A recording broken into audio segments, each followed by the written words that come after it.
Have we ever been to the planet Uranus? The answer is simple, yes, but only once.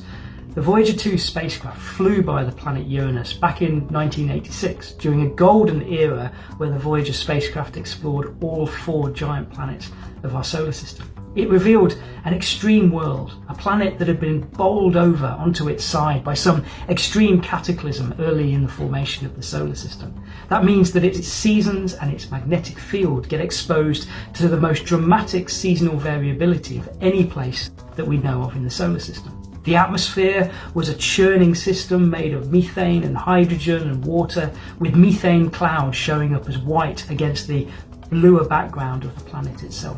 The densely packed ring system is host to a number of very fine, narrow and dusty rings surrounded by a collection of icy satellites, and those satellites may harbour deep, dark, hidden oceans beneath an icy crust of water ice.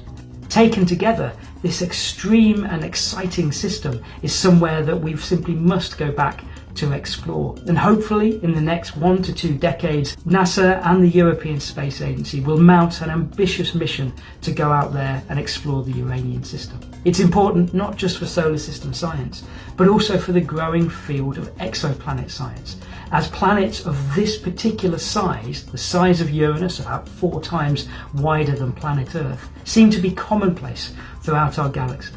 So have we been to Uranus? Yes, but it's time that we went back.